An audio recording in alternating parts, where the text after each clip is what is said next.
Obviously, Jake Rogers going deep. It was his first game since, I believe, July of 2021. He did go the opposite way, if I'm correct, right? It was an opposite field home run. Yeah, Oppo Taco, as people like to hear.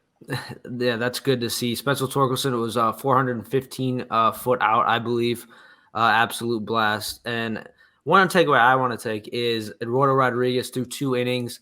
Was reading up some stats, 19 of 23 in terms of strikes.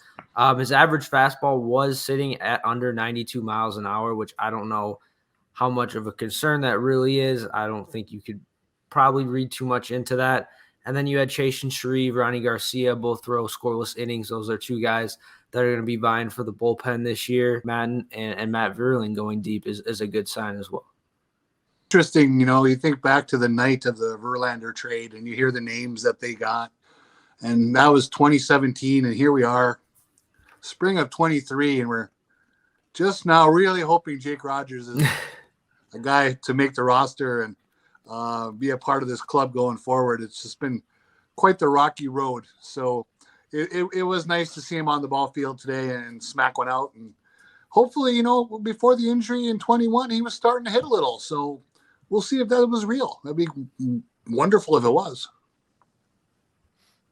Yeah, I mean, above all, I think you have to feel good for Jake Rogers, right? Like that's a long rehab process, and he caught the game too, right? He was the first several innings, and occasionally Lakeland has a bit of a jet stream out to right field. I remember Roberto Campos hit a home run that way last year.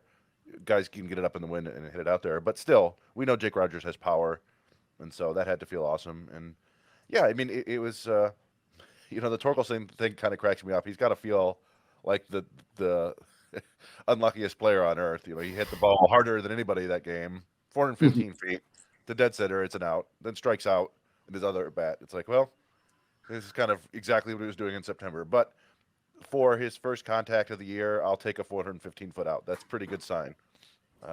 Hopefully, he'll just kind of aim it to the left a little bit next time. But yeah, obviously you have to be happy with Matan and Vierling hitting home runs. That's a good way to make a first impression on the new organization.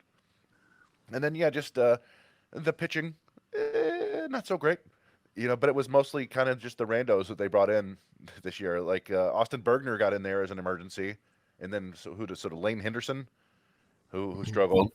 But then like Kirby Castro had a nice inning, right? He was up to 97, I think, with a curveball, and then